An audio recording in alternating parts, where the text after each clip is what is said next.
رسول اللہ صلی اللہ علیہ وسلم اللہ تعالیٰ کی وحی کے ذریعے ہی تمام دینی اعمال سر انجام دیتے تھے۔ آپ کا خواب بھی اللہ تعالیٰ کی طرف سے وحی ہوا کرتا تھا۔ خواب دیکھا کہ میں اور میرے ساتھی بیت اللہ کا طواف اور عمرہ کر رہے ہیں۔ 1400 صحابہ کو ساتھ لیا۔ راستے میں آپ کو روک دیا گیا۔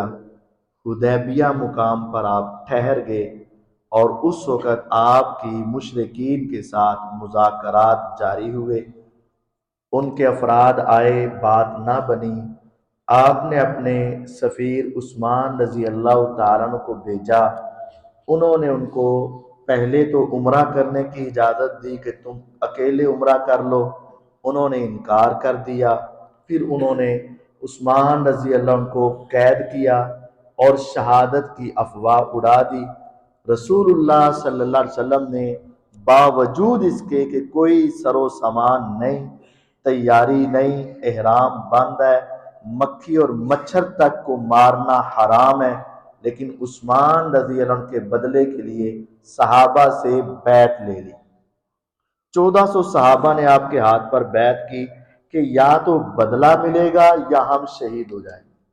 اللہ تعالیٰ نے اس بیعت کو اتنا پسند کیا، کہا اے محمد صلی اللہ علیہ وسلم وہ آپ کے ہاتھ پر نہیں، در حقیقت وہ اللہ کے ہاتھ پر بیعت کر رہے تھے، اور نیچے آپ کا ہاتھ تھا اور اوپر اللہ تعالیٰ کا ہاتھ تھا۔ اور فرمایا جتنے لوگوں نے آپ کے ہاتھ پر بیعت کر لی سب کے لیے اللہ نے جنت کو واجب کر دیا ہے۔ اور فرمایا انتم خیر اہل الارض، آج پوری دنیا میں جتنے انسان بھی زندہ ہیں ان میں سب سے بہترین انسان تم ہو جنہوں نے عثمان کے بدلے کے لیے میرے ہاتھ پر بیعت کر لی۔ پوری دنیا میں سب سے عظیم افراد تم ہو۔ رسول اللہ صلی اللہ علیہ وسلم ادھر بیعت کر کے ذرا لڑائی کے لیے تیار ہونے لگے تو مشرکین کی طرف سے ایک اور شخص مذاکرات کے لیے آیا۔ آپ نے اسے دیکھا، اس کا نام مکرز تھا۔ تو رسول اللہ صلی اللہ علیہ وسلم اس کو دیکھ کر کہنے لگے کہ ہوا رجل فاجر، یہ تو بڑا گندا آدمی ہے۔ ابھی وہ آیا، آپ کے پاس پہنچا ہی بات شروع کرنے لگا تو پیچھے سے سہیل بن عمر رضی اللہ عنہ آگے۔ یہ بعد میں صحابی ہوئے، اب ہم رضی اللہ عنہ کہیں گے، اس وقت تک ابھی وہ مسلمان نہیں ہوئے تھے۔ یہ صحیح بخاری 2731 نمبر حدیث میں تفصیل موجود ہے۔ سہیل بن عمر رضی اللہ عنہ آئے، آ کر نبی کریم صلی اللہ علیہ وسلم نے جب ان کو آتے ہوئے دیکھا تو آپ نے کہا سہیل آیا۔ سہیل کا معنی ہوتا ہے تھوڑی سی آسانی۔ آپ نے فرمایا مسلمانوں تمہارا کام آسان ہو گیا، سہیل آیا تو کام آسان ہو گیا۔ سہیل نے آتے ہی کہا اے محمد صلی اللہ علیہ وسلم لڑائی ہم نے کوئی نہیں کرنی، ہمارے ساتھ جو شرائط مذاکرات طے کرنے ہیں لکھنا شروع کرو۔ صلح حدیبیہ، صلح نامہ کہنے لگے لکھنا شروع کرو۔ اب غور کیجئے گا، آج کے جمعے میں صرف ایک خاص پیغام ہے کہ رسول کو رسول سمجھ لو۔ کیا مطلب ہے رسول ماننے کا؟ ہم سارے کلمہ پڑھتے ہیں، اللہ کا فضل ہے، لیکن کلمے کا مقصود کیا ہے؟ آپ ایک شخصیت کو اللہ کا رسول کہتے ہیں تو کیا مطلب اللہ کا رسول؟ یہ اس حدیث سے صرف میں ترجمہ سناتا جاؤں تو سمجھ لیں کہ رسول کسے کہتے۔ اس نے کہا کہ لکھو میرے ساتھ کتابت کرو۔ رسول اللہ صلی اللہ علیہ وسلم نے علی المرتضی رضی اللہ عنہ کو بلایا۔ اس کا مطلب حضور کے کاتب وحی اور آپ کے قابل اعتماد شخص علی رضی اللہ عنہ تھے۔ آپ نے ان کو بلایا اور کہا لکھو، صلح نامہ لکھو۔ آپ نے کہا اکتب بسم اللہ الرحمن الرحیم، سب سے پہلے بسم اللہ الرحمن الرحیم لکھو۔ سہیل نے پہلا ہی مطالبہ کر دیا، کہنے لگا فواللہ ما ادری ما هو الرحمن، یہ آپ کیا لکھ رہے ہو الرحمن الرحیم؟ اللہ کی قسم ہمارے ہاں ایسا نہیں چلتا، ہم تو ہمیشہ لکھتے ہیں بسمک اللہم بس۔ تو تم کیا لکھوا رہے ہو؟ پہلی بات پر ہی وہ اڑ گئے۔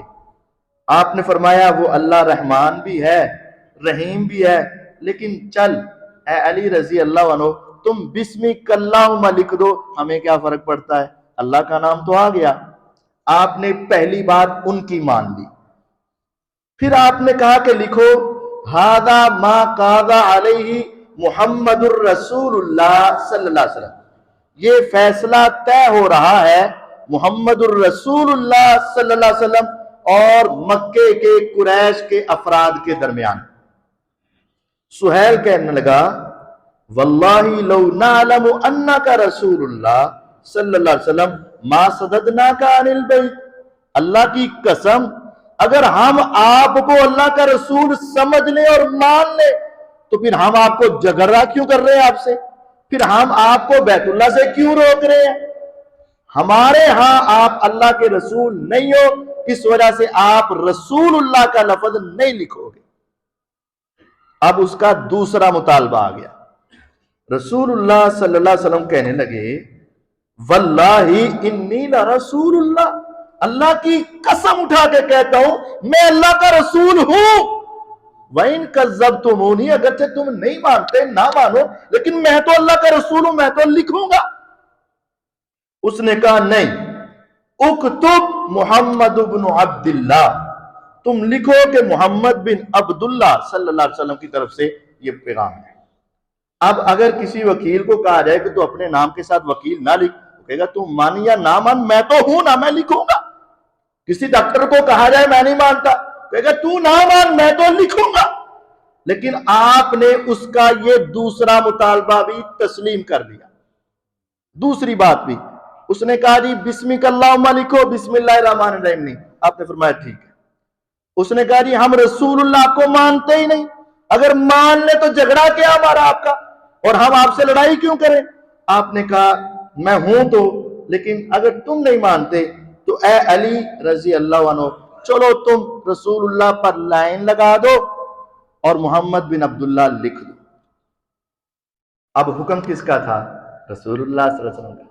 لیکن علی المرتضیٰ رضی اللہ عنہ ان کے حضور کے ساتھ محبت کی انتہا اور احترام کا تقاضا، اے اللہ کے نبی علیہ السلام میں آپ کے رسول اللہ لکھے ہوئے پر لائن نہیں لگا سکتا، میرا ایمان اور میرے ہاتھ اجازت نہیں دیتے کہ آپ کو رسول لکھا ہو میں لائن لگا دوں، میں کراس کر دوں، میں اس کے اوپر کانٹا لگا دوں یا مٹا دوں۔ حضور میرے ہاتھ کھڑے۔ یہ حضور کا احترام ہے، یہ حضور سے محبت ہے، یہ رسول کا احترام ہے۔ اور ہم چل کوئی نہیں سنتی ہے نا، چل کوئی نہیں حضور نے ایک مرتبہ کہا پھر کیا ہوا، ہمارے ہاں رسول کا تصور کیا ہے۔ علی رضی اللہ تعالیٰ نے ادباً احتراماً معذرت کر لی، حضور یہ کام مجھ سے نہ کروائیں۔ آپ نے فرمایا چل کوئی بات نہیں، مجھے دکھاؤ کہاں لکھا ہے۔ حضور دنیا میں کسی سے پڑھے نہیں تھے، لکھتے نہیں تھے، تو جب بتایا گیا یہ لکھا ہے، آپ نے قلم اپنے ہاتھ سے پکڑا اور خود آپ نے لائن لگا دی کہ میں اللہ کا رسول ہوں اور رہوں گا۔ یہ نہیں مانتے نہ مانے، چلو معاہدہ آگے لکھو۔ بسمک اللہم لکھا گیا، محمد بن عبداللہ لکھا گیا صلی اللہ علیہ وسلم۔ تیسری بات حضور نے کہا الا ان تخلوا بیننا و بین البیت، بات یہ ہے کہ تمہارا اور میرا معاہدہ ہو رہا ہے کہ تم ہمیں بیت اللہ تک جانے دو، ہم عمرہ کرنا چاہتے ہیں۔ سہیل کہنے لگا لا، نہیں، اگر فوراً ہم نے آپ کو جانے دیا تو سارا عرب یہ سمجھے گا کہ ہم ڈر گئے، ہم دب گئے اور ہم جو ہے بھاگ گئے۔ ہاں لکھتے ہیں کہ آپ اس سال نہیں، ابھی نہیں، آئندہ سال آ کر آپ عمرہ کر لینا، فوراً نہیں، ورنہ ہمارا ناک نہیں رہے گا۔ یہ تیسری بات حضور علیہ الصلوۃ والسلام نے لکھ دیا کہ ٹھیک ہے آئندہ سال۔ تین باتیں مان لی۔ چوتھی اس نے کہا